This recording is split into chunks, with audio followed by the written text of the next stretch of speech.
ఇక్కడికి తీసుకొచ్చారు. హల్లెలూయా. కాబట్టి మా కొరకును మా సేవ కొరకు కూడా మీరు ప్రార్థించండి. యాక్చువల్లీ నాకు ఇది తెలియదు, ఇది తెలంగాణ అని, నేను ఇది కర్ణాటక అని అనుకుంటున్నాను. అయితే వస్తు భాష గారు చెప్పారు మా ఇది తెలంగాణ ఇందర్చేట్ అక్కడ నుండి ఇటు తెలంగాణ అని చెప్పారనమాట. దేవునికి స్తోత్రం. కాబట్టి మరి ఒక్కసారి ఈ తెలంగాణలో అంటే నాకు తెలీదు ఇది నార్తో సౌతో, ఈ తెలంగాణ ఇది నార్తా ఇది సౌతా, ఈ తెలంగాణలో ఈ సౌత్లో అంటే దక్షిణ భాగంలో ఇలాగ అడుగుపెట్టి మీ మధ్యలో ఉండటానికి దేవుడు నాకు ఇచ్చిన మంచి అవకాశం బట్టి మరి ఒకసారి దేవుడికి స్తోత్రాలు చెల్లించుకుందాం. పలకాలి అందరూ హల్లెలూయా. రెండు చేతులు ఎత్తాలి. 47వ కీర్తన మొదటి వాక్యంలో ఒక వాక్యం ఉంటుంది, సర్వజనులారా చప్పట్లు కొట్టుడి. ఆమె నేను అనుకుంటున్నాను 136వ కీర్తనము సంథింగ్ 142వ కీర్తన అక్కడ ఉండవచ్చు. అక్కడ కూడా ఒక వాక్యం ఉంటుంది, దేవుని సన్నిధిలో రెండు చేతులు ఎత్తుట ఆయనకి ధూపార్పణ మీన్స్ నైవేద్యం అర్పించుట. Praise the lord. కాబట్టి మనం ఏం చేసుకోవచ్చు, దేవుని ఆరాధించడానికి రెండు చేతులు ఎత్తవచ్చు. మీకు అలవాటు లేదేమో, కానీ ఈరోజు నా కొరకు కొంచెం ఫార్మాలిటీకి నేను హల్లెలూయా చెప్పినప్పుడు మీరు కూడా ఏం చేయండి, వాపస్గా హల్లెలూయా చెప్పండి. నేను వెళ్ళిపోయిన తర్వాత మీరు చెప్పకపోయినా నాకేం ప్రాబ్లం లేదు, నేనున్నంత సేపు చెప్పండి. చెప్పండి కనుక కొంచెంసేపు మనం ముందుకెళ్తాము. మేము ఈరోజే వెళ్ళిపోవాల్సి ఉంటుంది. అయితే నేను ఈ పాస్టర్ గారు వాళ్ళు అక్కడికి వచ్చారు, మా మీటింగ్లో పాల్గొంది, మా దగ్గరికి కూడా రండి అని చెప్పినప్పుడు ఈరోజు ఉదయం అక్కడ అడికిలో ఒక అమ్మ కుటుంబ ప్రార్థన పెట్టాలని చెప్పారు. అయితే ఆమె రాత్రే మాకు రెండు కుటుంబ ప్రార్థన, ఒకటి 7 గంటల మొదలుకొని 8:30 వరకు, రెండవది 9 గంటల మొదలుకొని 11 వరకు జరిగాయి. హల్లెలూయా. కాబట్టి మేము రేపు ఇక్కడికి వస్తాం అనుకున్నాను. రాత్రి జరిగిన కూడికను బట్టి ఈ పగలి మీ మధ్యలో ఉండటం జరిగింది. హల్లెలూయా. ఈ కూడికి ఇక్కడ జరిగించుకొని మళ్ళీ రాత్రి మాకు అడికిలో ప్రార్థన ఉంటుంది. దేవుని చిత్తమైతే రేపు మేము అక్కడ ఉండగలుగుతాం, లేకపోతే రేపు ఉదయకాలం మేము వెళ్ళిపోవాల్సి ఉంటుంది. కాబట్టి ఈరోజు అపొస్తలుడైన పౌలు ఎఫెసీయులకు రాసిన పత్రిక 5వ అధ్యాయం 15వ వాక్యములో చెప్పినట్లు ఇది దుర్దినములు కాబట్టి. ఆమె ఏ దినం? నా మాటలు మీకు అర్థమవుతుందా? ఇది దుర్దినములు కాబట్టి పౌలు అన్నాడు, సమయమును పోనీయక సద్వినియోగం చేసుకొనుడి. ఆమె ఆమె పలకట్టలేదు, ఏమీ పలకట్టలేదు. హల్లెలూయా. కాబట్టి సమయమును పోనీయక ఈ సమయమును మీరు సద్వినియోగం చేసుకోండి అని చెప్పారు. ఇటు చూడాలి, ఆయన మీ ఊరేగా అమ్మ, ఎప్పుడు చూడలేదా? నాకెళ్ళి చూడు, నేను కొత్త. దేవునికి స్తోత్రం. హల్లెలూయా. ఆయన ఎప్పుడు మీ మధ్యలో ఉంటారు. ఇప్పుడే వచ్చాడు, తప్పైపోయింది. ఒకటి దెబ్బలు. దేనికి తప్పు? ఆలస్యంగా వచ్చినాను, పాటలు అయిపోయే, ఆరాధన అయిపోయి, అన్నం పెట్టేటప్పుడు కూరలు వేయవా? ఏనైనా నీ పేరేం పేరు? హనుమంతు. పొద్దున్నం తింటారా, కూరన్నం తింటారా? ఆయన చెప్పండి, ఏం తింటారు చెప్పండి? కూరన్నమే. మరి ఇప్పుడు అన్ని పొద్దున్నం తినడానికి వచ్చాడు, అప్పుడు కూరలన్నీ ఏమైపోయింది? ప్రార్థనకి వచ్చినప్పుడు ప్రార్థన స్టార్టింగ్లోనే ఏం చేయాలి? రావాలి. పలకలేని వీడెవడు? ప్రార్థన స్టార్టింగ్లోనే పాటలు పాడినప్పుడు ఎవరు పలకట్టలేదు, చప్పట్లు కొట్టాలి. ఏం చేయాలి? అందరు కలిసి పాటలు ఆమె హల్లెలూయా చెప్పినప్పుడు అందరు కలిసి ఏం చేయాలి? చెప్పాలి. హల్లెలూయా చెప్పుట వలన దేవుని నామానికి మహిమ. Praise the lord. నిన్న కూడా నేను అడిగిలో చెప్పాను, మనం తిన్నా, త్రాగినా, నడిచినా, కూర్చున్నా, ఏ పని చేసినా అన్ని పనులు ముఖాంతర దేవుని నామానికి ఏం రావాలి? మహిమ రావాల్సి ఉంటుంది. Praise the lord. మన జీవితం ద్వారానే ఎవరి నామానికి మహిమ? దేవుని నామానికి మహిమ ప్లస్ దేవుడు మనల్ని ఆయనను చూసి సంతోషించాలి. హల్లెలూయా. కాబట్టి మనం ఏం చేసుకోవాలి? ఆయన సంతోషపెట్టేవారుగా ఉండాలి. ఇట్లా మౌనంగా ఉంటే ఆ దేవుడు కూడా. నీ పేరేం పేరు తల్లి? అమ్మా నాకు కొంచెం చెవుడు ఉంటున్నా రంజిత, అందుకని కొంచెం గట్టిగా వాళ్ళకైతే రంజిత. రంజిత నల్లకొండ ఉంటుంది. నేనెందుకు రంజిత కొరకు ప్రయాసపడాలని చెప్పేసి ఆ దేవుడు కూడా అట్లే ఉంటుంది. అది మీరు స్తోత్రం స్తోత్రం హల్లెలూయా హల్లెలూయా యేసయ్య కాపాడు నాయనా అన్నట్టు మీరు చెప్తూ ఉంటే ఆ దేవుడు కూడా మీ పక్షంగా ఏం చేస్తారు? ఏమా ఏం చేస్తారు? రప్పరప్పలాడతారు.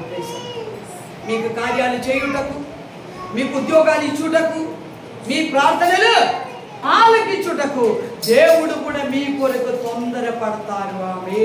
కాబట్టి దేవుడిని ఆరాధించే విషయములో, దేవుడితో ప్రార్థించే విషయములో, దేవుడితో స్తుతించే విషయములో, దేవుని వాక్యం వినుట విషయములో మనం కూడా ఏం చేయాలి? తొందర అలకాలి. మీరందరూ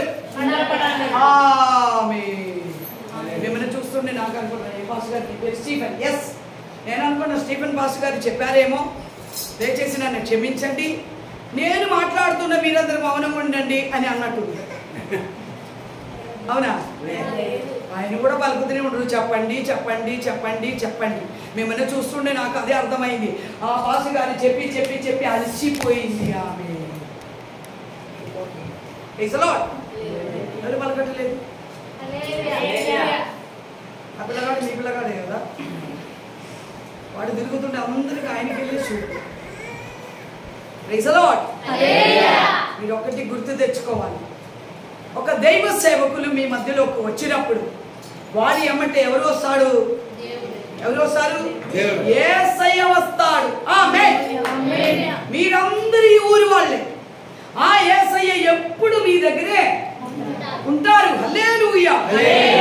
కాబట్టి ప్రత్యేకంగా ఎవరైనా వచ్చినప్పుడు వారితో కూడా ఎవరు వస్తారు? యేసయ్య వచ్చినప్పుడు ఆ యేసయ్యను చూడటానికి మీరు ప్రయాసపడాలి. ఆమేన్. పిల్లలు ఆడుతూ ఉంటారు, పాడుతూ ఉంటారు, తింటూ ఉంటారు, త్రాగుతూ ఉంటారు. ఈ కొద్దిసేపు మనకి వారితో పని లేదు, వారిని విడిచిపెట్టండి. మీకెవరితో పని? మీకెవరితో పని? మీకు కార్యాలు జరగాలా వద్దా? మీ పొలాలు పండాలా వద్దా? మీకు ఉద్యోగాలు రావాలా వద్దా? మీకు పెళ్లిళ్ళు జరగాలా వద్దా? మీకు పిల్లలు కావాలా వద్దా? ఎవరు పలకట్టలే? మీకు వద్దనుకుంటున్నా, అందుకే మీకు పలకండి, అట్లా పలకండి. దేవునికి స్తోత్రం. మీకు ఉద్యోగాలు రావాలా వద్దా? అట్లా లేదు, మీ స్వరమును బట్టి దేవుడు సంతోషిస్తాడు. లేదు, నేను నా సంఘంలో అంటే నా చరిత్ర కొద్దిగా చెప్తాను. నిన్నంతా చెప్పిన నేను చెప్పను, because they cannot understand. So నాకు కొంచెంసేపు వాక్యం చెప్తాను. అయితే నేను ఇక్కడికి వచ్చినప్పుడు నేను ఇవన్నీ చూస్తున్నాను, కంప్యూటర్స్, టైలర్ మిషన్. అప్పుడు నేను అనుకుంటున్నాను, ఒకవేళ పాస్టర్గమ్మ గారు ఇక్కడ ఉన్న పిల్లలకి మిషన్ నేర్పిస్తున్నదేమో. లేదు, ఇక్కడ కంప్యూటర్లు ఉంటున్నాయి. ఒకవేళ పాస్టర్ గారు ఇక్కడ ఎవరికైనా కంప్యూటర్ నేర్చుకోవాలి అని అనుకునే వాళ్ళకి నేర్పిస్తున్నారేమో అని నేను అక్కడ కూర్చొని ఆలోచిస్తున్నా. ప్రైసలో అయితే ఇది సంస్థ తరఫున లేకపోతే నాకైతే తెలియదు. ఇవేంటంటే వచ్చారు మిషన్ నేర్పించాలి, సోషల్ వర్క్. ఇంకా వాళ్ళు వెళ్ళిపోయారు. వాళ్ళు వెళ్ళిపోలేదు, ఉన్నారు మన దగ్గరనే సిస్టర్ నేర్పిస్తాను. సో దాని ద్వారా సోషల్ యాక్టివిటీస్. అదే అయితే ఇప్పుడు ఆ కంప్యూటర్ నేర్చుకోవాలంటే చాలా కష్టంగా ఉంటుంది. మిషన్ అంటే కూర్చొని కొట్టుకోవచ్చు. ఈ కంప్యూటర్ నేర్చుకున్న పిల్లలకు కూడా వాళ్ళు ఎందుకు నేర్చుకుంటారంటే మాకు ఉద్యోగాలు పలకాలి. ఏం కావాలి? ఉద్యోగాలు కావాలని వాళ్ళు దాన్ని నేర్చుకుంటారు. దేవునికి స్తోత్రం. కాబట్టి ఆ కార్యాన్ని మీ కొరకు చేయాలంటే మీరు కూడా ఏం చేయాలి? దేవునికి నోరు దొరిసి ప్రార్థన చేయాలి. దేవుణ్ణి అడగాలి. ఆమె మీకు ఒక సామెత తెలుసా? అడగకపోతే అమ్మైనా అన్నం. అది బాగా వచ్చింది తెలంగాణ వాళ్ళు కదా. హల్లెలూయా. Praise the lord. అడగకపోతే పలకరేండి మీరు మళ్ళీ. అడగకపోతే కాబట్టి ఇప్పుడు మీరు ఎవరిని అడగండి? ఆమె మీ దగ్గర ఉన్నారు. వాళ్ళతో అడగాల్సిన పని లేదు. అసలు అడగాల్సిన వారు మిమ్మల్ని సృష్టించిన దేవుణ్ణి అడగండి. దేవుని వాక్యం చెప్పుచున్నది, అడుగుడి మీకు వెతుకుడి మీకు తోరబడడం. దేవునికి స్తోత్రం. అడగండి, అప్పుడు దేవుడి కార్యాలు చేస్తాడు. హల్లెలూయా. నా పేరు లూసి. మా అమ్మగారికి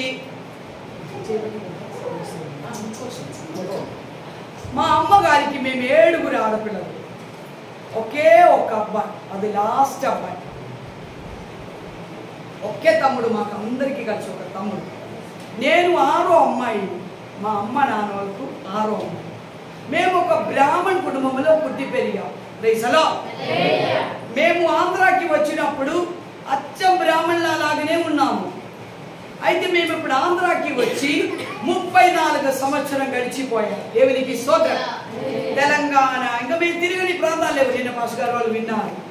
తిరిగి ఇప్పుడు నేను కూడా ఎవరిలా లాగానే అంటే సెంచు అమ్మాయిలా లాగానే. ఎవరిలా లాగానే సెంచు అమ్మాయి అని తెలియదు మీకు?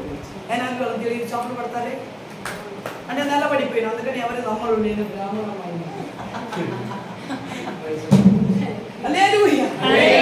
మేము ఒక బ్రాహ్మణ కుటుంబంలో పుట్టి పెరిగాము. మేము రోమన్ కాథలిక్స్ వాళ్ళు. రోమన్ కాథలిక్స్ అంటే తెలుసా మీకు? ఆర్సిఎం మరియమ్మకి ఆరాధించేవాళ్ళు. Praise the lord. మా తాత ముత్తాత వాళ్ళు ఎస్ఐన్ అంటే మరియమ్మని నమ్ముకొని ఆ మందిరానికి వెళ్తూ మేము కూడా దానికి అలవాటు పడ్డాం. మా మందిరంలో నేను కొయర్ మెంబర్ని, అంటే పాటు పాడే ఒక మా మందిరంలో పాటు పాడే వాళ్ళు ఒక్కళ్ళు. Praise the lord. అప్పుడు నా స్వరం ఇట్లా కాదు, మీరేమంటారు కోకిల అంటారు, ఏమంటారు అట్ట ఉండేది. ఇప్పుడు ప్రసంగం చేసి తిట్టి పాడి ఉరికి ఇప్పుడు ఏ స్వరమైందంటే బెర్రగొందయింది. ఏమొద్దు, అందుకే ఇది వాడవేది. దేవునికి స్తోత్రం. హల్లెలూయా. అలాగూ నేను కూడా యేసు ప్రభుని నమ్ముకోవటానికి దేవుడు నాకు అవకాశం ఇచ్చాడు. నేను 10th అయిపోయింది, ల్యాబ్ టెక్నీషియన్ నేర్చుకున్నాను.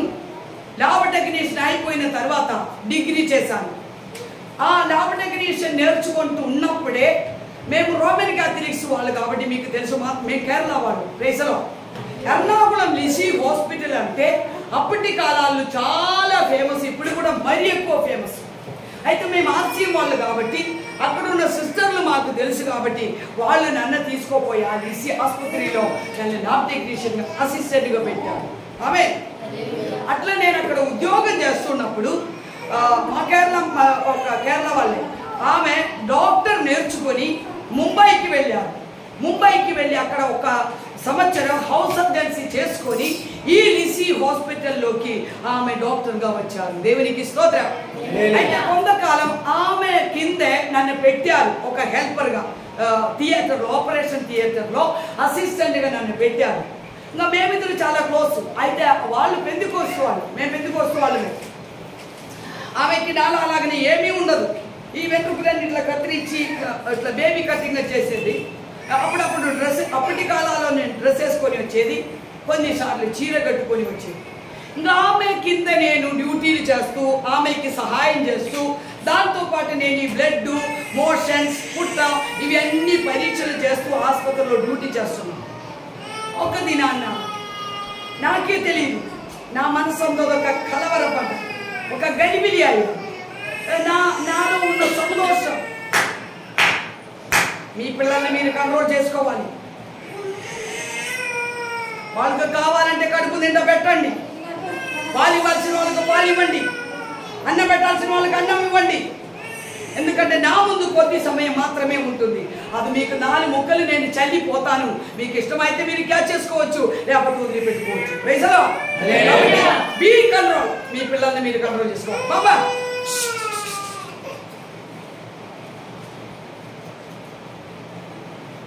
ఇవి వచ్చిన కాడ నుండి అద్దూర్పును, ఫ్యాన్ పెట్టను. Praise the lord.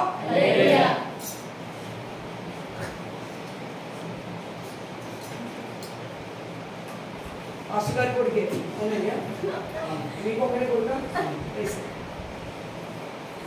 నేను కొడతాను.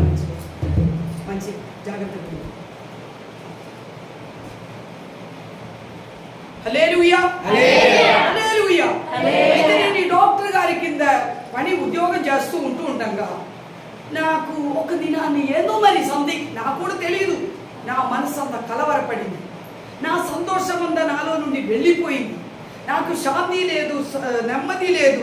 మా నాన్నగారు త్రాగుతాడు, రైసలో మాకు కొద్దిగా పొలం ఉండేది, మా అమ్మ అక్కలందరూ దానిలో పని చేస్తారు. మా అమ్మ కష్టపడి, మా నాన్నగారి పెద్దగా మమ్మల్ని పట్టించుకోలేదు, మా అమ్మే కష్టపడి 7 ఆడపిల్లలను చదివించారు. దేవునికి స్తోత్రం. 7 చదివించి అట్లా మా ఇల్లు కూడా కొంచెం సాంపత్తికంగా మీన్స్ డబ్బు పరంగా చాలా కిందకి ఉండేది. మాకు ఒక తోట ఉండేది, ఆ తోటలో పెద్ద పెద్ద చెట్లు ఉండేది.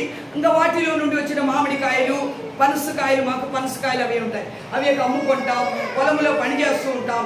ఆ పొలంలో నుండి వచ్చిన ఒడ్లతో మేము బతుకుతూ ఉంటాం. అట్లా మేము జీవించేవాళ్ళం.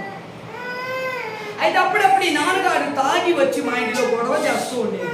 మా అమ్మాయిని తిట్టడం, అక్కల్ని తిట్టడం, అట్లా మాకు అదొక బాధగా, అదొక వేదనగా మారిపోయింది.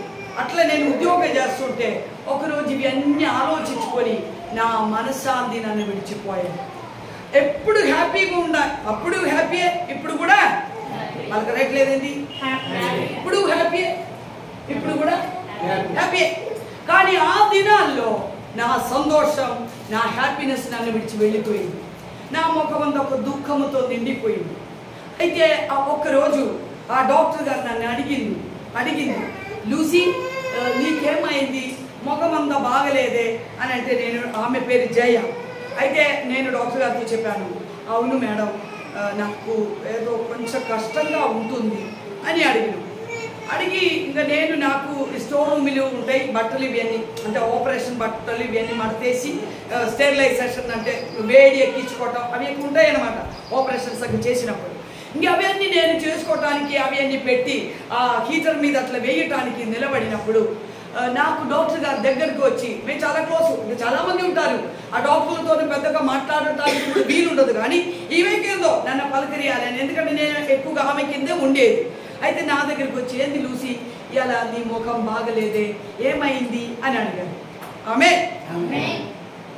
బైబిల్లో ఎన్ని పుస్తకాలు ఉన్నాయమ్మా? 66. 66 పుస్తకాల్లో ఒక పుస్తకం ఉంటుంది, ఆ పుస్తకం పేరు నెహమ్యా. వారు యూదులు. ఎవరు? నెహమ్యా. యూదులు కాదు, నెహమ్యా యూదులు. అయితే అక్కడ ఉన్న అహస్వేరోషు రాజు అనుకుంటున్నాను, ఆయన వెళ్ళి ఇశ్రాయేలు వారితో యుద్ధం చేసి కొందరు యవనస్తులు, ఇటాటి యవనస్తులను పట్టుకెళ్ళి దానిలో ఒక అబ్బాయి పేరు నెహమ్యా. అతన్ని జీవితం, అతన్ని స్వభావం చూసి ఈ రాజు ఏమన్నాడంటే, వీడిని నాకు ద్రాక్షారసం పోసేవాడుగా చెయ్యండి. ఈయన ప్రతిరోజు ఈ రాజుగారి బోధన చేసినప్పుడు అన్ని ఏం చేస్తూ ఉండేవాడు? ద్రాక్షారసం పోస్తుండేవాడు. అసలు ద్రాక్షారసం పోసేవాడుగా ఎవరిని రాజుగారు ఉంచడు, ఎందుకంటే వారికి నమ్మకం ఉండదు. ఈ ద్రాక్షారసం పోసిన వాడే ఇంతమంది దాన్ని వేసుకొని రాజుని ఏం చేసుకోవచ్చు? చంపేసుకోవచ్చు. అందుకని చాలా పరీక్షలు చేసి, చాలా క్లియర్గా చేసి మాత్రమే వారు ఆ ఉద్యోగానికి ఉంచుతారు.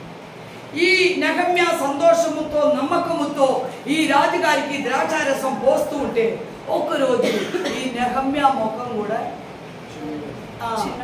ముఖం ఇట్లా బాగలేదు, హ్యాపీ లేదు. అయితే రోజు చూసే నెహమ్యాకి ఆ రోజు చూసిన నెహమ్యాకి చాలా తేడా వచ్చింది. కాబట్టి రాజు అడిగారు, బాబు నీకేమైంది? రోజు సంతోషంగా ఉండేది, ఈ రోజు నీ ముఖం చాలా దుఃఖకరంగా ఉంటున్నాయి, నీ ముఖంలో సంతోషం లేదు, ఏమైందంటే అప్పుడు నెహమ్యా ఒక మాట చెప్పాడు, అయ్యా మా పితరులు ఆరాధిస్తున్న యెరూషలేములో మాకొక మందిరం ఉండేది. ఆమేన్. మాకొక దేవుడు మీకు ఒక మంచి మందిరాన్ని ఇచ్చాడు. ఇటువంటి ఒక మందిరం లేని వారు ఎంతో మంది ఆంధ్రప్రదేశ్లోని తెలంగాణలో ఉన్నారు. అయితే నెహమ్యా రాజుకి ఏం చెప్పాడంటే, మా పితరుల తరపున మాకు ఒక మందిరం ఉంటుంది, ఆ మందిర ప్రాకారి గోడలన్నీ ఏమయ్యారు? శత్రువులు వచ్చి నిప్పు పెట్టి కాల్చి వేశారు మందిరాన్నే. కూల్చివేశాను. ఆమేన్. నా బంధు ఒక్కడు వచ్చి ఈ రాత్రి ఈ విషయం నాకు చెప్పిన కాడ నుండి నాకు మనశ్శాంతి లేదు. హల్లెలూయా. ఆయన హృదయంలో దుఃఖం మొదలుపెట్టింది, ఏడవటం మొదలైంది. కానీ ఉద్యోగం చేయటం తప్పదుగా. ఆ రోజు కూడా ఆ ద్రాక్షారసం తీసుకొని ఆ రాజు దగ్గరికి వెళ్ళినప్పుడు ఆ రాజు అడిగారు, యవనస్తుడా నెహమ్యా నీకేమైంది? అప్పుడు తాను చెప్పింది, మా మందిరం కూలిపోయింది, మా మందిరపు ప్రాకారులు అన్ని నిప్పుతో కాల్చివేశాము. అప్పుడు ఇంకా నేను ముందుకెళ్ళటలేదు. నేను ఎందుకు ఈ మాట మీకు చెప్పానంటే, రోజు ఉద్యోగం చేస్తున్న నాకు నా ముఖంలో కాంతి లేకపోయేసరికి, నా ముఖంలో హ్యాపీనెస్ లేకపోయేసరికి డాక్టర్ గారు అర్థం చేసుకొని అడిగారు, లూసీ నీకేమైంది రేషన్? నేనన్నా నాకు కూడా తెలియదు డాక్టర్ గారు, ఏదో సంథింగ్ నాకు ఎంతో బాధగా ఉంటుంది, ఏదో నెమ్మది లేదు, శాంతి లేదు నాన్న.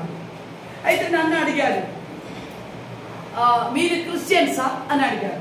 అయితే నేను అన్నాను, అవును, మేము ఈస్టర్ పండుగలు, క్రిస్మస్ పండుగలు ఇవన్నీ జరిగిస్తాము, మా ఇంటిలో పలహారాలు చేస్తారు, చుట్టాలు వస్తూ ఉంటారు, మంచి భోజనం తయారు చేస్తాము అని చెప్పారు. అయితే డాక్టర్ గారు నన్ను ఇంకొక ప్రశ్న అడిగారు, లూసీ క్రిస్టియన్ అనే మాటకి అర్థం ఏమిటి అని అడిగారు ఆమె. అయితే నేనన్నాను, నేను చెప్తేనే డాక్టర్ గారు ఈస్టరు క్రిస్మస్ ఇవన్నీ ఘోషిస్తా, దానికంటే తక్కువ ఎక్కువగా నాకేమీ తెలియదు. అప్పుడు చెప్పింది, క్రిస్టియన్ అనగా యేసయ్యను నమ్ముకునేవారు. వేసలో అంతేకాకుండా ఈస్టర్ అంటే మీరు పండగలు జరిగిస్తారు కదా, ఈస్టరు క్రిస్మస్ ఇవన్నీ. ఈస్టర్ అనే పండగకి అర్థం ఏమిటంటే, మన కొరకు కల్వారి శిలువలో ప్రాణం పెట్టి రక్తమంతా కార్చి మన పాపాలు కడిగి వేసిన పండగే ఈస్టర్ పండగ. ఇది చెప్పేసింది. ఆమెకి టైం అయిపోయింది, ఆమె డ్యూటీకి వెళ్ళిపోయింది. నేను కూడా భోజనానికి, అప్పుడు నేను హాస్టల్ అక్కడే ఉంటున్నా, ఆ ఆసుపత్రిలోనే పెద్ద హాస్టల్. నాకు కూడా భోజన సమయానికి వెళ్ళిపోవడానికి నేను కూడా రెడీ అవుతున్నా, ఆమె వెళ్ళిపోయింది. నాకు ఒక మగ మనిషి వేసలో నా హృదయంలో నుండి ఒక మాట పలకటం మొదలైంది, నువ్వు మళ్ళీ డాక్టర్ గారిని కలు, నీ మళ్ళీ డాక్టర్ గారిని కలు, నువ్వు మళ్ళీ డాక్టర్ గారిని కలు అని మొదలుపెట్టాను. వేసలో నాకు నేను చెప్పాను కదా, మాకు డాక్టర్ గారిని కలవటానికో వారితో పర్సనల్గా మాట్లాడటానికో వీళ్ళేవు, ఆ సిస్టర్లు ఒప్పుకోరు, ఎందుకో మరి మనకి తెలియదు. కానీ ఈ లోపలుండే ఈ మనిషి నన్ను అస్సలు ఉండనియటలేదు, నాకు పిచ్చిలేసినట్టుంది. నేను ఎమ్మటి ఒక బుక్ మా డైరీలో నుండి ఒక పేపర్ తీసుకొని నేను అక్కడ రాసి పెట్టాను, నేను డాక్టర్ గారు మరలా నేను మిమ్మల్ని కలవాలి. ఆమె మళ్ళీ సాయంత్రం డ్యూటీకి వచ్చింది. ఆమె డైరీలో నుండి ఆ పేపర్ ఇట్లా తీసి చదివి నవ్వుతూ చెప్పారు, నీకు ఎప్పుడైనా నా రూమ్లో రావచ్చు అన్నాడు. ప్రైసలో అమ్మో అని అనుకున్నాను నేను. కానీ నాకు మరలా రెండోసారి ఈ లోపలుండి మనిషి ఏమంటుందంటే, ఆమె రూమ్లోకి వెళ్ళు, ఆమె రూమ్లోకి వెళ్ళు, ఆమె రూమ్లోకి వెళ్ళు అంటుంది. ఇంకా నేను రాత్రి మాకు ప్రార్థన ఉంటుంది, అక్కడ ఒక చాపలు అంటే అక్కడ ఒక చిన్న రూమ్ ఉంటుంది, అక్కడ ప్రార్థన ఉంటుంది, అందరూ పోతారు, స్టూడెంట్స్ నర్సెస్ అందరూ వెళ్తారు, అక్కడ నర్సింగ్ స్కూల్ కూడా ఉంటుంది. వెళ్ళిన సమయానికి నేను పమ్మి మీన్స్ దాక్కొని చిన్నగా నేను ఆ డాక్టర్ గారు రూమ్లోకి వెళ్ళి, ఎందుకంటే నన్ను చూస్తారేమో కానీ దేవుడు దయ వలన ఆ రోజు నన్ను ఎవరు చూడలేదు. నేను ఆ రూమ్లోకి వెళ్ళా, ఆమె హ్యాపీ అయింది, నన్ను కూర్చోబెట్టి యేసు ప్రభు వారిని కూర్చో చెప్పటం మొదలైంది. నాకు ఒక పాట నేర్పించారు, యేసు మాది యేసు మాది രക്ഷങ്ങൾ എത്രയും വന്നിടിലും അപ്പോഴും പാടും ഞാൻ ദൈവമേ നീ എത്ര നല്ലവൻ. ఆమె ఈ పాట నేర్పించాను, నేను అది నేర్చుకున్నాను. కొన్ని రోజులు ఇట్లా యేసయ్యను గురించి చెప్పడం మొదలైంది, ఈ పాత నిబంధనలో నుండి అవి ఇవన్నీ చెప్పడం మొదలైంది. కొన్ని నాకు ఎక్కింది, కొన్ని ఎక్కలేదు. కానీ మొత్తానికి నాకు అర్థమైంది, నేను చేసే ప్రార్థన తప్పు. ఆమె నేనైనా మీకు అన్నం ఉండి పెడతానండి, 4 హల్లెలూయా చెప్పండి ఒక రోజైనా. చెప్పాను, నా కోసమైనా ఏం చెప్పండి, హల్లెలూయా కాదు, హల్లెలూయా చెప్పండి, అనండి, చెప్పండి, నా కోసమైనా హల్లెలూయా చెప్పండి, ఇప్పుడు చెప్పండి హల్లెలూయా. ఆమేన్, దేవునికి స్తోత్రం కలుగును గాక. అట్లా నేను ఆ డాక్టర్ వారి ద్వారా యేసు ప్రభుని నమ్ముకోవటానికి హల్లెలూయా. అంటే ఇంకా నా దుఃఖం నన్ను విడిచిపోలే. ఒక్కరోజు సాయంకాలం ఎవ్వరు లేరు, నేను ఆ చాపల్లోకి వెళ్ళాను, రూమ్లోకి వెళ్ళాను, ఆ చర్చిలోకి. అలా ఒక మూలలో కూర్చున్నాను నేను. అయితే నాకు ఒక సిస్టరు క్రొత్త నిబంధనలు ఇచ్చారు. మేము బైబిల్ చదువు, మేము ప్రార్థనకి వెళ్తాం, మరియమ్మకి ప్రార్థన చేస్తానే కానీ మాకు బైబిల్ చదువు అట్లాంటి ఏమీ ఉండవు. ఆయన నాకెళ్ళి చూడు, నీ మనవడా ఏంది మనవరాలా, లుక్ అట్ మీ, నాకెళ్ళి చూడు, దేవునికి స్తోత్రం కలుగును గాక. అయితే ఇంకా నేను నాకు చాలా దుఃఖం వస్తుంది, నా హృదయంలో ఒక వేదన. అయితే ఆ రూమ్లో ఆ మూలేని నేను కూర్చోన్నాను. బైబిల్ ఉంది చదువుకోలే, కానీ ఆ బైబిల్ ఇట్లా పట్టుకొని ఇట్లా కన్ను మూసుకొని ఇట్లా చాలాసేపు కూర్చొని నా కన్నులో నుండి ఇంకా కన్నీరు కారుతూ ఉంటే నేను అక్కడ కూర్చొని ఇట్లా చూస్తుంటే ఈ మూలలో నుండి యేసు ప్రభు వారు నిలబడ్డారు. ఆమేన్. అక్కడ నిలబడి ఇట్లా చూపించారు. యేసు ప్రభు వారు నిజంగా నిలబడి ఇట్లా చూపిస్తే ఈ చేతిలో నుండి ఒక గొప్ప వెలుగు నా హృదయంలోనికి వచ్చారు. ఒక చీకటి నన్ను విడిచి వెళ్ళిపోయింది. దేవుడు ఆ రోజు ఇంకా చాలాసేపు ఏడ్చి దేవుడికి ఒకటే చెప్పాను, నన్ను క్షమించయ్యా, నన్ను క్షమించయ్యా, నా పాపాలు క్షమించయ్యా అని చెప్పి నేను వచ్చి నిద్రపోయేటప్పటికి ఒకటి ఉన్నది రాత్రి. అప్పుడు దాకా మందిరంలోనే ఉన్నాను.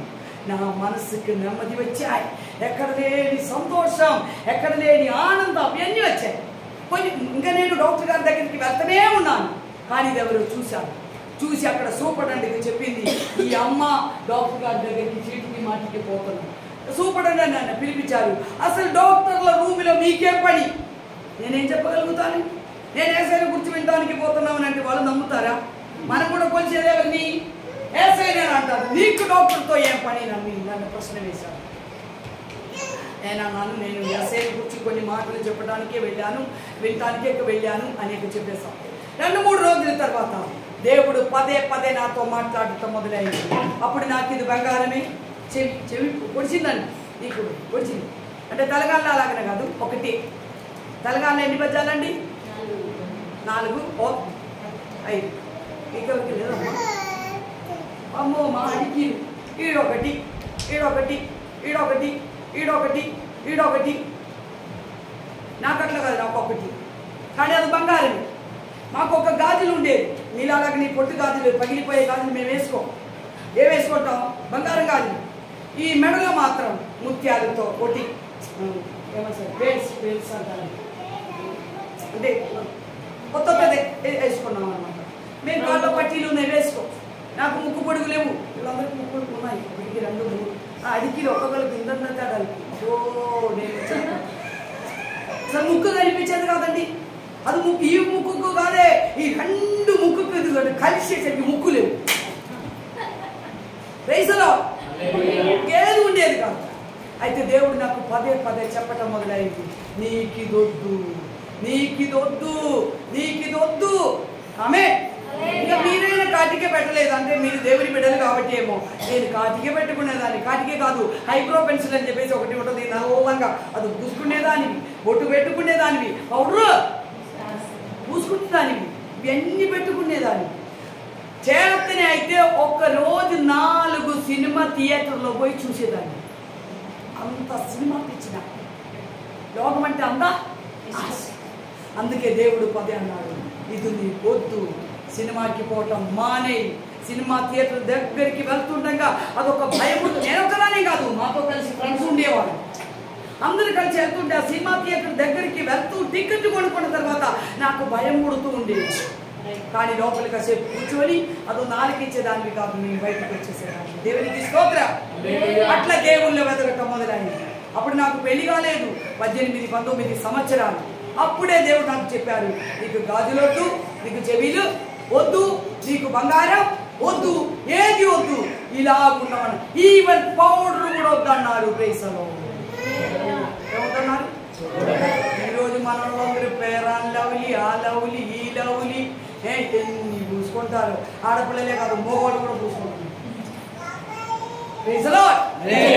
అయితే నేనేమనుకున్నామంటే మాకు అన్నం ఉండి పెట్టేది బీద బిడ్డలు, బీద యవనస్తులు అనమాట.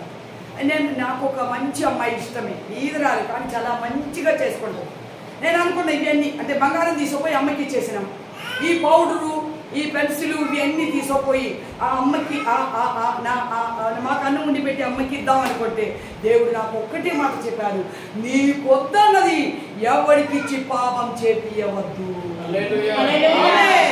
అట్లా నేను ఆలోచిస్తూ ఉంటాక ఇట్లా మాకు కిటికీలు ఉంటాయి. మా రూమ్ 3rd ఫ్లోర్ 3 అంతస్తుల్ని. అక్కడ నిలబడి చూస్తే కిటికీలు ఉంటాయి. దాని కింద నుండి రైల్వే ట్రాక్ పోతుంటుంది. నేను ఇవన్నీ మూట కట్టి ఆ ట్రాక్లోకి వేసేసి రైసా. ఇంకా నాకేం లేదు, నాకు ఆభరణాలు లేవు, ఏమీ లేవు. పౌడరు అన్నీ మానేసి ఒకరోజు సెలవు తీసుకొని ఇంటికి వెళ్తే పేరే పేరు బ్రైటి పేర్ల మన నీ అబ్బాయా ఇక్కడ లాస్ట్లో ఉన్నాడు కదా. దేవునికి స్తోత్రం కలుగును కాక. మీరు పెట్టారు, వాళ్ళే పెట్టుకున్నారు. వాళ్ళే పెట్టుకున్నారా?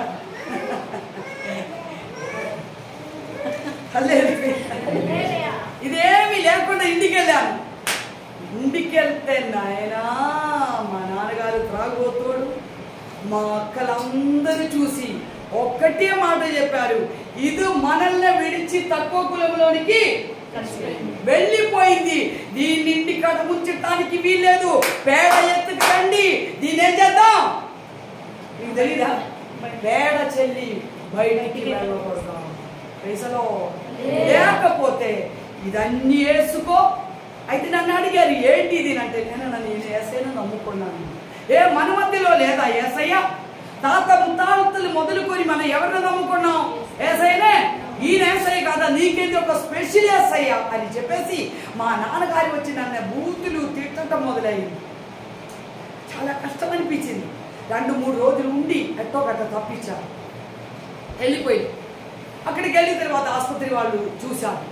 కొందరు అన్నారు ఈమెకి పిచ్చి, కొందరు అన్నారు దీనికి మెండలు, ఇదేంటి ఇట్లా అందరూ ఇదేంటి ఆభరణం లేకుండా ఏమీ లేకుండా ఇట్లా తిరుగుతున్నావేంటి అని చెప్పేసి అందరూ చూస్తూ పోయి మళ్ళీ మా హెడ్కి చెప్పేశాను, ఆ అమ్మాయి ఇట్లా తిరుగుతున్నాను. మరి మళ్ళీ నన్ను పిలిపించాను, ఏంది ఇట్లా ఉంటుంది అన్నీ వేసుకోవాలి అంటే నేను వేసుకోవాలి. ఎందుకంటే నాకు మనసు ఒప్పటలేదు. దేవుడు మాట్లాడి తీసేసిన వాటిని మళ్ళీ నేను యాడేసుకునేది నా మనసు ఒప్పట్లేదు. నేను ఒకటే మాట చెప్పాను, నేను వేసుకోను. నీ ఎక్కడికి వెళ్తున్నావు? పెందుకోసులోకి వెళ్తున్నా. వాళ్ళకి అర్థమైంది నీ పెందుకోసులోకి వెళ్తున్నావు కాబట్టి పెందుకోసులోకి వెళ్ళటానికి వీల్లేవు.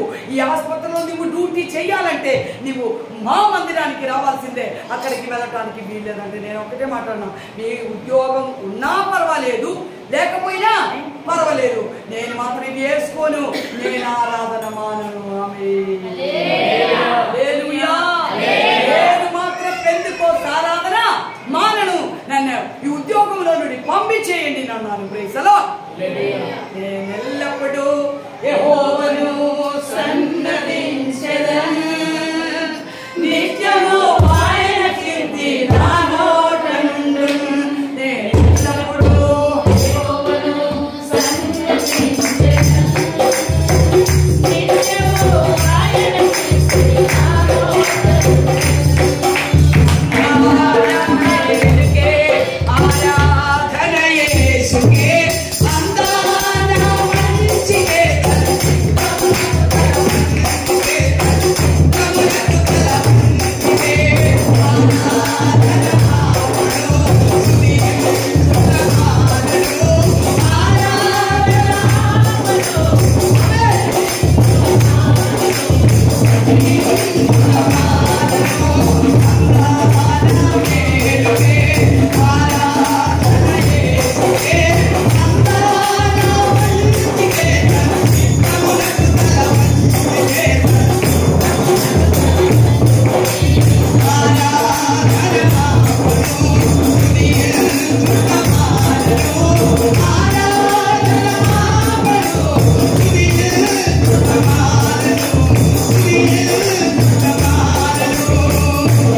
వచ్చినా, ఎన్ని శోధన వచ్చినా, ఎన్ని ఇబ్బందులు వచ్చినా, ఎన్ని ఇరుకులు వచ్చినా ఆరాధన ఆపకూడదు. ఆమె అయ్యో మీ హల్లెలూయా వింటుంటే నాకు ఎక్మైన విడిచి పారిపోబుద్ధి అవుతుంది.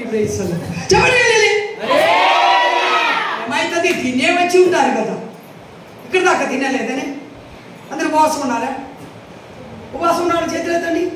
ఉపవాసం గారు లేదు నిలబడు అనేది ఉపవాసం కదా. మేమిద్దరు వీరు ఉపవాసమేనా?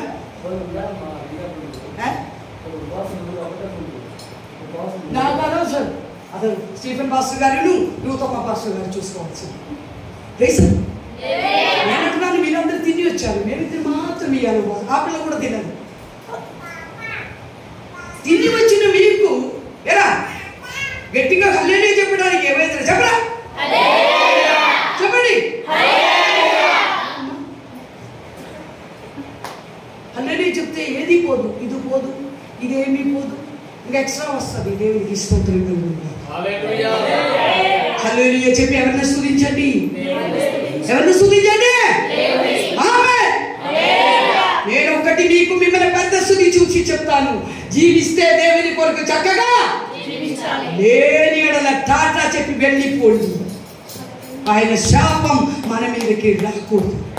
ఈ రోజు ఈ స్థితిలో మీరు ఉంటున్నామంటే ఆయన కృప. దేవునికి ఆయన అన్నం పెడితేనే మనం అర్థం కావట్లేదా? దీనిలో నుండి మాట్లాడుతుంది మీకు వినిపించటం లేదా? ఆయన అన్నం పెడితే మనం, ఆయన ఉప్పు ఇస్తేనే, ఆయన కొబ్బరి నూనె ఇస్తేనే, ఆయన ఇస్తేనే. దేవుడి డబ్బులు ఏమైనా ఉన్నాయా? 500 పేపర్లు. అండర్స్టాండ్ అయితే మీరు అర్థం కావట్లేదా? చూడు జేబులు 500 పేపర్ లేదా? 100 కూడా లేదు అమ్మగారు. 50 కూడా, 20 కూడా. అంటే ఇప్పుడు నన్ను ఒట్టి చేతులతో పంపిద్దాం అనుకున్నావా? ఇప్పుడు నన్ను ఒట్టి చేతులతో పంపిస్తారా మీరందరూ కలిసి? నేను ఎందుకు ఈ మాట అడిగామంటే నేను డబ్బుల కోసం అడగటం కాదు. Praise the lord. జేబులు మీకు తెలియదేమో, మా పల్నాడులో ప్రతి ఒక్కరు ఈనాడు అందరి గాది సొక్కాలు పుట్టించుకుంటారు. ఏ సొక్కాలు? మగవాళ్ళందరూ గాది సొక్క, గాది పంచ. ఇంకా గాది అంటే తెలుసు కదా మీకు? తెలుసమ్మా? అది కూడా తెలీదా?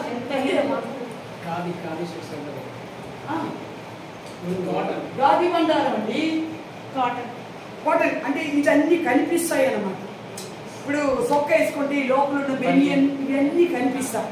అందుకని వీళ్ళు ఏం చేస్తారంటే అమ్మా khadi khaddar shirt. Yes yes yes hallelujah. ఈ షర్ట్ వేసుకొని 500 పేపర్లు ఈ జేబులు వేసుకొని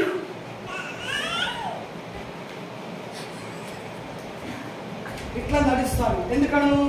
నా జేబులో 500 ఉన్నాయి, నా జేబులో 500 ఉన్నాయి, నా జేబులో 500 ఉన్నాయి. మీరు రండి ఒకసారి మా పల్నాడు, మాది పల్నాడు, మా చెల్లపట్టణం. దేవునికి స్తోత్రం. నేను ఎందుకు ఈ మాట్లాడినామంటే వారి జేబులో కూడా 500 రూపాయలు పెట్టాలంటే అది ఎవరియాల్సిందే. ఎందుకు మనకి ఎవరియాల్సిందే? అలాగూ ఆయన నిన్ను పోషిస్తున్నాడు. ప్రేక్షలో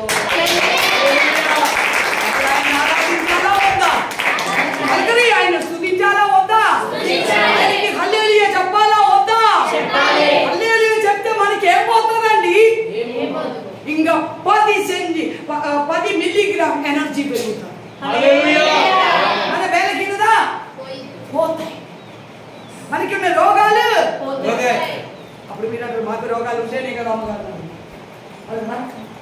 మాకు రోగాలు, మీకు ఏ రోగాలు లేవా? అయినా షుగర్ లేదా? పడుతుందంటు దేవుడికి ఇష్టం. షుగర్ లేదా? బీపీ లేదా? మీకే రోగాలు లేవు. ఎందుకంటే వీళ్ళు తినే తిండి సూపర్ తిండి అని ఉంటుంది. మీరు కూడా తిన్నామే ఏంటి? టప్ప టప్ప టప్ప టప్ప తింటున్నా వీళ్ళు. రొట్టి, చిక్కుడుకాయలు, ఇంకేంటమ్మా మటన్, చికెన్ సార్వ లేకపోతే మీరు ఆ రొట్టి మింగదు. కాబట్టి మీకే రోగాలు. అమ్మా ట్యూస్డే సండే కంపల్సరీ. సరే చికెన్ తినకపోయినా ఇంకేదో ఒకటి ఇక తింటారు కదండి మీ భాషలో. ఇంకా నేను బయట చెప్పను, మేము తిన్నాం దేవుడికి స్తోత్రం కలుగుతుంది. హల్లెలూయా. కాబట్టి మేము తినేది మేము రొట్టి తిన్నాం, మాకు తెలియదు ఆ రొట్టి చేయడం కూడా రాదు. మేము అన్నం తింటాం, ఇడ్లీ తింటాం, తర్వాత ఏదో ఒక మంచి కూర. కాబట్టి మాకు షుగరు బీపీ అవి ఎన్ని వస్తాయి, కానీ మేము భయపడం. ఎందుకంటే ఆయన స్తుతిస్తుండగా రోగాలన్నీ మమ్మల్ని విడిచిపోతాయి.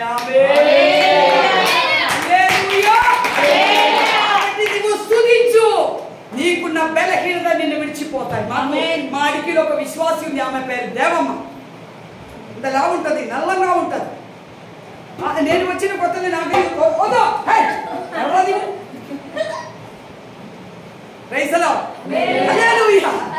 నేను వచ్చిన కొత్తలో దేవమ్మ నాకేం చెబుతుండేది, అమ్మగారు నాకు చక్కెర అమ్మగారు, అమ్మగారు నాకు చక్కెర అమ్మగారు అంటే నాకు అర్థమే అయ్యేది కాదు ఆ చక్కెరేమి. కానీ తర్వాత అర్థమైంది షుగర్. అయితే మొన్న నాకు చెబుతుంది మాత్రలన్నీ మానేశాను, ఆ కేసు అయిన స్వస్థ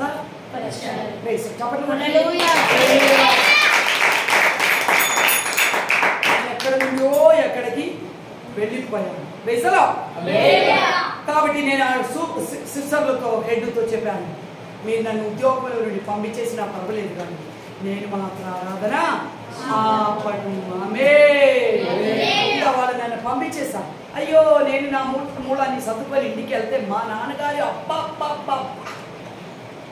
ఒక్కటే మాట ఉన్నది, లక్షలు పెట్టి నిన్న మేము చదివించినాం, కానీ ఉద్యోగం తెచ్చి పావల వేడ మాకు సంపాదించి ఇస్తారని నిన్న చదివించినా కానీ ఉద్యోగం వదిలిపెట్టి వచ్చిన ఈ కూతురు మాకు వద్దు. 3 నెలల ఇలాగ వాడితే కన్నీరే కన్నీళ్ళతో కడుపు నింపారు. మా అక్కలు అన్నారు, 3, పెద్దామె, 2ఆమె, 3ఆమె అన్నది, దీనికి దెయ్యం పట్టింది, దీనికి అమ్మ ఇంత కూడా అన్నం పెట్టకూడదు అన్నది. నాన్నగారు తాగి సాయంత్రం వస్తూ ఉంటుండగానే నేను అరటి చెట్టు కింద, కొబ్బరి చెట్టు కింద అన్నీ ఉన్నాయి మా తోటలో, దాని కాడ దాక్కునే దాన్ని వేసాం. మా నాన్నగారు అన్నం తిని ఎప్పుడైతే పడుకున్నామో అప్పుడు మా అమ్మ వచ్చి పోనీలే రా అని చెప్పి పిలుచుకుపోయింది అన్నం. అట్లా 3 నెలల ప్రయాసపడ్డా. దొంగతనంగా నేను ఆరాధనకి పోతుండే, దీన్ని న్యూస్ పేపర్ పెట్టి కప్పి, అప్పుడు నాకు ఆ డాక్టర్ గారు ఒక బైబిల్ ఇచ్చారు, దీన్ని న్యూస్ పేపర్ పెట్టి కప్పి ఇట్లా పెట్టుకొని పోతుంటే జనం అడిగేది, ఎక్కడికి అమ్మా, నా ఫ్రెండ్ పెళ్ళి ఉంటే దానికి పోతున్నాను అనేదాన్ని, ఎందుకంటే ఈ బైబిల్ చూపించకూడదు. ఇంకా నేను ఇట్లా దొంగతనంగా ఆరాధనకి వెళ్తున్నానని చెప్పేసేసి మేము ప్రార్థనకి మా చర్చిలోకి, మాకు 6:30కి ఆరాధన రోమన్ క్యాథలిక్ చర్చిలోకి, అమ్మ అనేది నీవు నాతో కూడా చేయాల్సిందే, మందిరానికి రావాల్సిందే చెప్పేసి నా ఎండ ఉండేదన్నమాట. మేమిద్దరు కలిసి పోతూ, అమ్మ కొంచెం భక్తి కలిగిన స్త్రీ కాబట్టి ఆ మందిరంలో అడుగు పెట్టగానే పరిగెత్తుకొని ముందుకెళ్ళు. ఇదే సందర్భని నేను వెనుక నిలబడి మా మందిరం ముందు నుండే బస్సు వస్తుంటది, తుర్రమని ఆ బస్సుకి ఆరాధనకి పోయింది. నేను దేవుణ్ణి గమనించాను, నేను దేవుణ్ణి కనా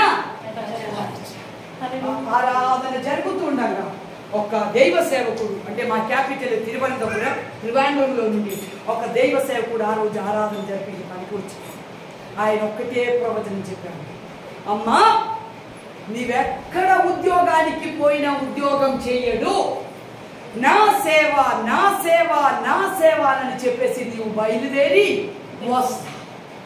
అనేక యవనస్తులు చనిపోతున్నారు, వారికి పోయి నా రాజస్వార్త ప్రకటించమన్నారు. చాలా ఏడ్చినాం, ఆ సువార్త ఏంటో తెలియదు, ఆ బైబిల్ ఏంటో తెలియదు, అసలు ప్రార్థనే రాదండి మాకు. ఇట్లా ఇట్లా ఇట్లా ఒక దండ ఉంటుంది చూసుకుంటారు, అది తిప్పుతూ ఉండేది. తర్వాత ఆ పాస్టర్ గారు పోకమునిపే ఆ డాక్టర్ గారిని పిలిచి ఒక్కటే మాట చెప్పారు, ఈ అమ్మ సేవ చేస్తే యేసయ్య చాలా సంతోషిస్తాడు, ప్రభు సేవలు ఈమెను గొప్పగా దేవుడు వాడుకుంటారన్నాడు. నిజంగానే దేవుడు నన్ను వాడుకోవటానికి ముందుకు వచ్చాడు. పడదా నేను కూడా ఉన్నానయ్యా. అయ్యా నన్ను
డాక్టర్ గారిని పిలిచి చెప్పా, ఈ అమ్మ సేవకి బయలుదేరితే దేవుని నామానికి మహిమ. ప్రైజలో నాకు తెలీదు, కొంతకాలం తర్వాత డాక్టర్ గారు నాకు చెప్పారు, అమ్మ ఆ రోజు ఆ పాస్టర్ గారి చెప్పి వెళ్ళిపోయాడు.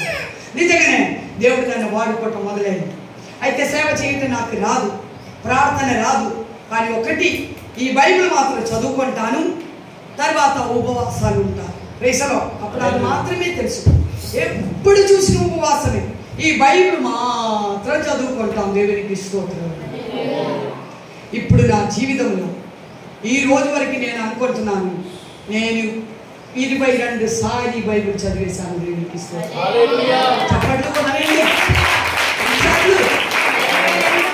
మళ్ళీ మొదలుపెట్టి ఎగస్కేల్ దాకా వచ్చాను. దేవునికి స్తోత్రం. అడుగు మా పిల్లలకు నేను చెప్తే ఉంటాను, మీరు ఎవరైనా బైబిల్ చదువుకున్నావా బాబు? అసలు చదువులేదా? ఎన్ని అమ్మా? ఇంటర్ చదివితివి నువ్వు? ఏనాడైనా బైబిల్ చదివితివే? ఇప్పుడే మనం పాడి జ్ఞానమేది లేదు కానీ ఆమె జ్ఞానం లేని పశువులైన మనకు జ్ఞానం ఇవ్వాలంటే నీవేం చదువు? నీవు బైబిల్ చదవటం మొదలు పెట్టు, ఫస్ట్ ర్యాంకుతో నీవు పాస్ అవుతాం. Praise the lord. పరీక్షలు రాయడానికి, నీవు చదువుకున్న దాన్ని మెమరైజ్ చేసుకోవడానికి, ఆ మెమరైజ్ చేసుకున్నది రాసుకోవడానికి నీకు దేవుడు జ్ఞానం ఇస్తాడు. వచ్చినప్పుడు ఈ వాక్యాలన్నీ చదివాను చూడండి. జ్ఞానవంతురాలు తన ఇల్లును 3 బాలన్స్ రాయలేదండి పాస్టర్ గారు, అది కాదు రాయాల్సింది, అసలు రాయాలి. అసలు దాన్ని 3 సొంత చేతులతో తన ఇల్లును జ్ఞానం ఉంది. ఇల్లు కట్టుకుంటావా ఓడపీకుంటావా? చెప్పరా చెప్పు. ఇల్లు కట్టుకుంటావు, పెళ్ళి అయినాక ఒక ఇల్లు కట్టుకొని తల్లిదండ్రులు విడిచి పక్కకు వెళ్ళిపోతారు. అంతేగా? అది కాదు, మన జీవితమైన ఇల్లుని మనం కట్టాలి. మన జీవితమైన ఇల్లు కట్టాలంటే నీవు ఇది చదువటం మొదలు పెట్టు.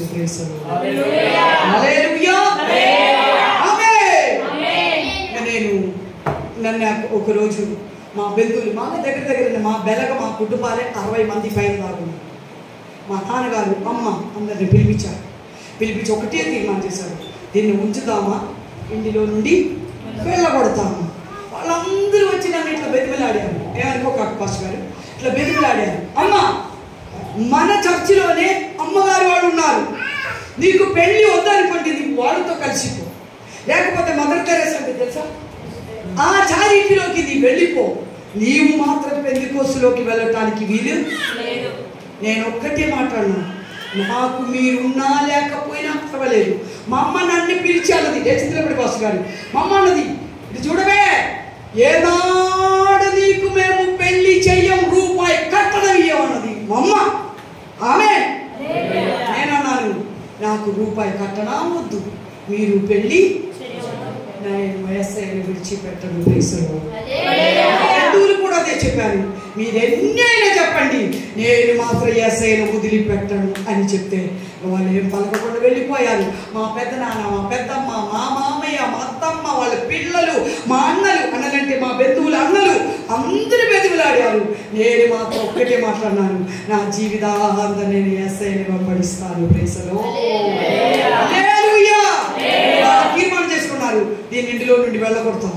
మా ఒక భర్త 5వ బాబా వచ్చాడు, నాన్నగారు మామయ్య మీరెందుకు కూర్చుంటున్నారు, దీన్ని బయటికి పంపించి అగ్గిపుల్లకి రండి అన్నారు. ప్రేసలో అప్పుడు నాకు ఒక చిన్న పెట్టి, అప్పుడు ఇంకా చీర కట్టుకోవట్లేదు నేను, 2 చీరలు 2-3 లెంగా జాకెట్లు, 50 రూపాయలు, ఈ బైబిల్ ఒక్కటి నా చేతిలో. ఆ పెట్టి మా బావగారే 5వ బావగారు నాయనంటే కోపం, ఆ పెట్టి తీసుకొచ్చి నా చేతిలో పెట్టి వెళ్ళిపోమన్నారు. ఎవ్వరు కూడా నోరెత్తలేదు. నేను ఏడ్చుకోని ఇల్లు విడిచి నేను బయలుదేరాను.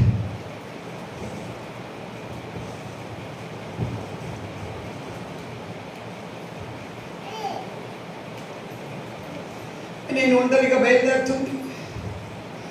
మా అమ్మ 5వ అక్కని పిలిచి ఒకటే మాట చెప్పాను, దాన్ని ఒంటరిగా పంపగక్కండి, ఎవరొకళ్ళు పోయి అన్ని ఎక్కడైనా విడిచిపెట్టాను.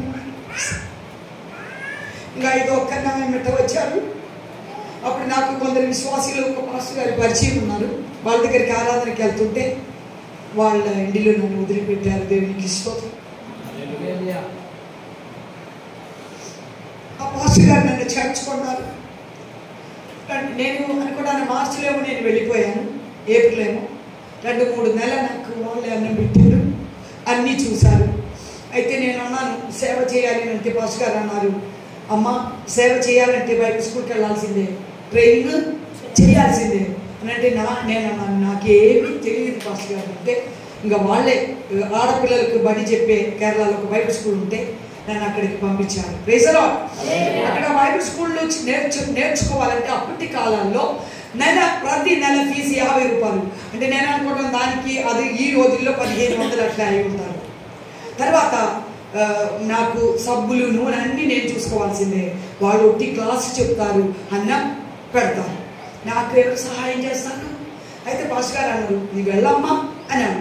ఇంకా నేను ప్రార్థిస్తే దేవుడు కూడా నాకు ఒక దర్దాశ అప్పుడు మాట్లాడిన ఆయన మళ్ళీ చెప్పాడు, వెళ్ళు వెళ్ళు వెళ్ళు నేను చూసుకుంటాను. ప్రేసలో నేను ధైర్యం తెచ్చుకున్నాను.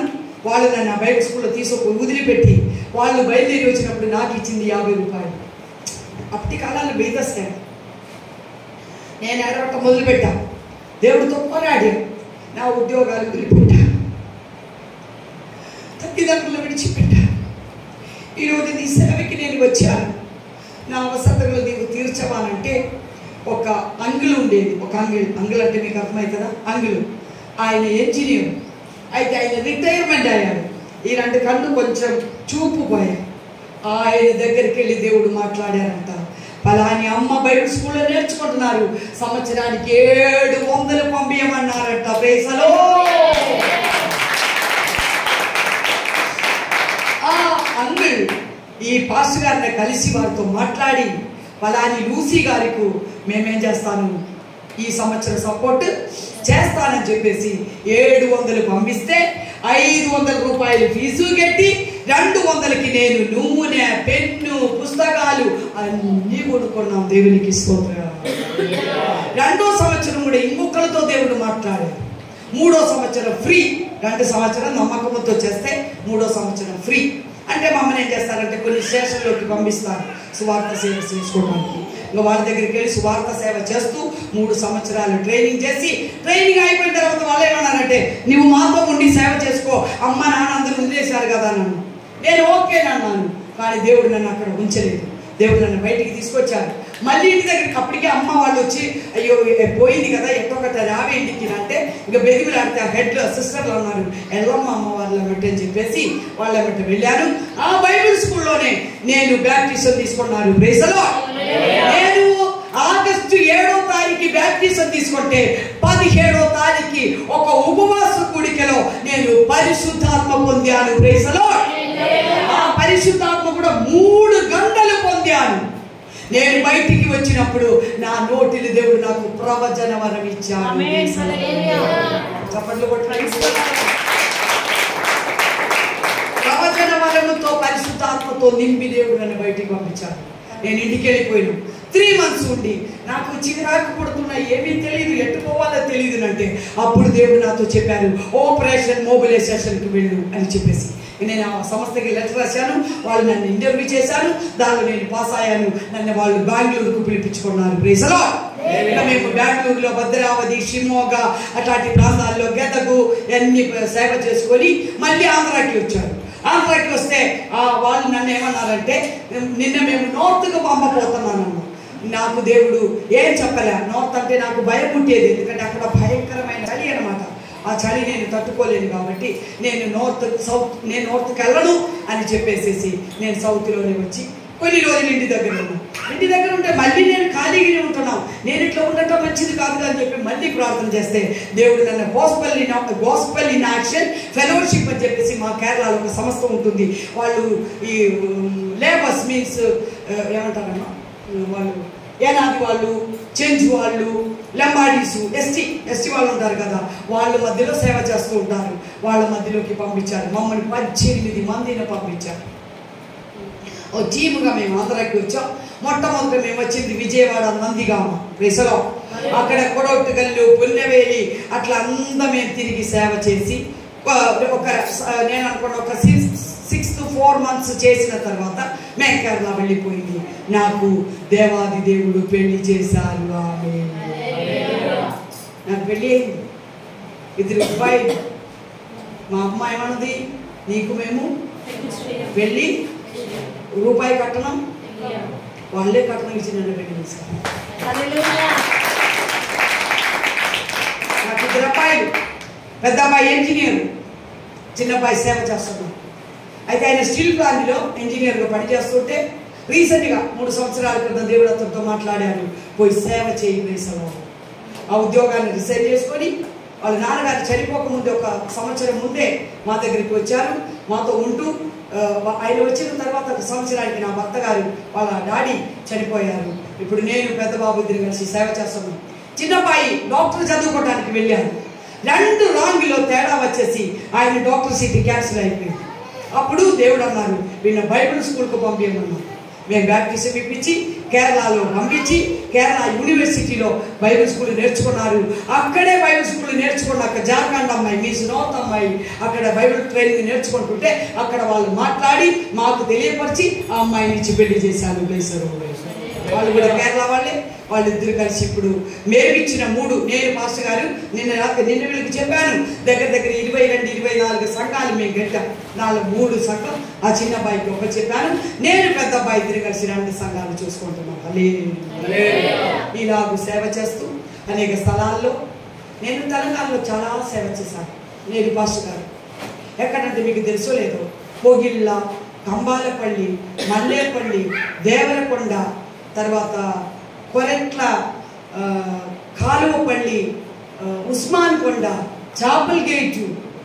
మేము అది మీ తెలంగాణ, అందుకే నేను అన్నాను అది నార్త్తో కొరట్లు దేవరకొండకి దగ్గరే ఉంటుంది కొరట్లు. అక్కడ రూబెల్ మాస్టర్ గారు మేము ఇచ్చిన సంఘమే వాళ్ళు సేవ చేసుకుంటున్నారు. ప్లేస్లో ఉస్మాన్ కొండ అంతా లెంబాడి వాళ్ళు, చాపల్ గేట్ అంతా లెంబాడి వాళ్ళు. వాళ్ళ మధ్యలో అన్నీ మేము సేవ చేసుకున్నాం. సంఘాలన్నీ కట్టి ఇట్లా బీద పాస్టర్లు వచ్చి మా దగ్గర ట్రైనింగ్ చేశాను. వాళ్ళు వచ్చి అడిగారు ఒక్కొక్కరికి ఒక్కొక్క సంఘం మేము ఒప్పచెప్పాం. ప్రేసను లేదు, చివరికి మాకు 2 సంఘం మాత్రమే ఉంటుంది. నేను పెద్దబాయి ఒక సంఘం, నేను ఒక సంఘం. నా సంఘ విశ్వాసి అనమాట ఆ పిల్ల. దేవునికి స్తోత్రం. వాళ్ళది కూడా నెంబర్ ఎస్టీ. వాళ్ళు ఇంత పిల్లలుగా ఉన్నప్పుడు వారిలో ఊరిలో మేము సేవకు మొదలుపెట్టాం. అప్పుడు ఆ పిల్లలు మట్టి ఇట్లా తీసుకొని తల మీద పోసుకొని ఆడుతూ ఉండేది. లేదు, అట్లాంటి సమయంలో మేము ఆ ఊరిలో మేము సేవ చేసాం. వాళ్ళ అమ్మ నాన్న వాళ్ళ బంధువులు దగ్గర 20-25 మంది యేసయ్యను నమ్ముకున్నారు. దేవునికి స్తోత్రం. తర్వాత వాళ్ళు మాచర్లకు వచ్చేసారు. ఇప్పుడు మా ఇంటి పక్కనే వాళ్ళు ఉంటారు. ఆ అమ్మాయి మా మందిరంలో అంతా పరిచయం చేస్తారు. మందిరం ఊడుస్తుంది, తుడుస్తుంది, నాకు సహాయం చేస్తుంటుంది. ఒక్కోసారి నా బట్టలు ఉతుకుతుంది. సంవత్సరం మా ఇంటిలోనే పరిచయం చేస్తూ కాలేజీ చదువుకుంటుంది, డిగ్రీ చదువుకుంటున్నారు. అయితే ఇప్పుడు ఇక్కడికి వస్తుంటే యాక్చువల్లీ వాళ్ళ అమ్మాయిని తీసుకొని వస్తాం అనుకున్నాం. వాళ్ళ అమ్మ నాకు చాలా చేయూతనిస్తారు. అయితే వాళ్ళ ఆకుకూరలు అమ్ముకుంటారు. ఫస్ట్ వాళ్ళ నాన్నగారు సిమెంట్ ఫ్యాక్టరీలో సిమెంట్ మూటా మేస్త్రిగా ఉన్నారు. తర్వాత ఆయనకి నడువులు నొప్పులు వస్తే ఇప్పుడు ఆకుకూరలు అమ్ముకుంటున్నారు వాళ్ళ అమ్మ నాన్న. అందుకని ఆమెకి అది కొంచెం కష్టం అవుతుందేమో అని చెప్పేసి నేను ఈ పాపని ఎత్తుకొచ్చాను. ప్రైస్లో నాకు ఆరాధనలో సహాయం చేస్తారు, పాటలు పాడతారు, వాక్యం చదువుతారు, వాక్యం కంఠస్థం చెప్తారు మందిరంలో. వాళ్ళ అక్కకి పెళ్లి అయింది. ఆమె పేరు జ్యోతి, ఈ అమ్మ పేరు సుశీల. దేవునికి స్తోత్రం. వాళ్ళ అక్కకి ఒక అబ్బాయి పుట్టారు. వాళ్ళంతో భక్తులు కనుక ప్రియమైన దేవుని బిడ్డారా, ఈరోజు అనేక ప్రాంతాలు ఇప్పుడు రేపు దేవుని చిత్తమైతే నేను ఏప్రిల్ నెలలో మళ్ళీ బీహార్ వెళ్ళిపోతున్నాం. ఆ సంఘం ఈ అమ్మాయికిను వాళ్ళ బావకు వాళ్ళ అక్కకి చెప్పి నేను వెళ్తాను. మా పెద్దబాయికి ఖాళీ ఉంటే వచ్చి కొప్పులూరు నుండి వచ్చి వాక్యం చెప్తారు, లేకపోతే వాళ్ళే చెప్పుకుంటారు. ఒక్క నెల ఆ సంఘం వాళ్ళే నడిపిస్తారు. ప్రైస్లో చప్పట్లు కొట్టండి. ఈరోజు మా అమ్మ బ్యాప్టిజం పొంది పెందెకోస్తులోకి వచ్చారు. మా నాన్నగారు అన్నారు, నీ పెందెకోస్తు నాకు వద్దన్నారు. అలాగనే చచ్చిపోయి నరకంలో. మా అమ్మ పర్లో రాజు చేరి ఉండొచ్చు. మా అందరూ యేసయ్యను నమ్ముకున్నారు. నా తమ్ముడు, నా మరదలు పాస్టర్లు. ప్రైస్లో మా చెల్లి విరాళగూడలో ఉంటారు.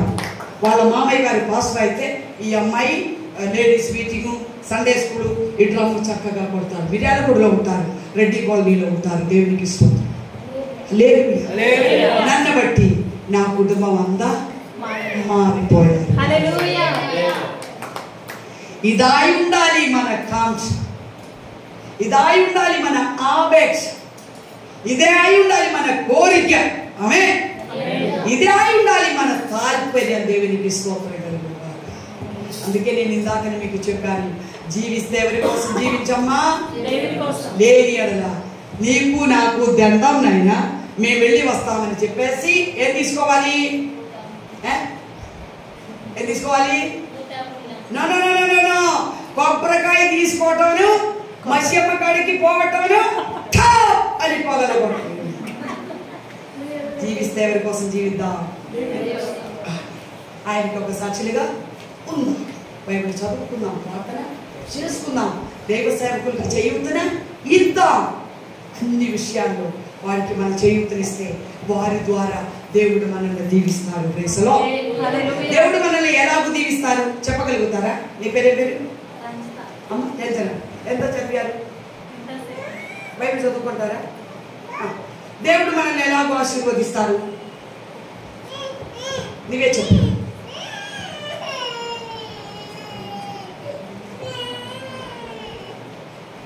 దేవుడు మనల్ని ఎలాగ ఆశీర్వదిస్తారు? ఓ నాయనా, దేవుడు మనల్ని ఎలాగో దీవిస్తారు? హలో సుశీల, దేవుడు మనల్ని ఎలాగ ఆశీర్వదిస్తారు?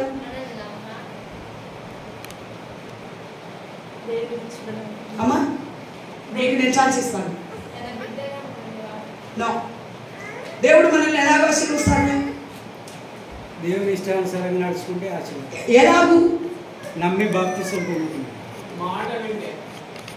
దేవుని పిచ్చుకలో, దేవుని సేవకుల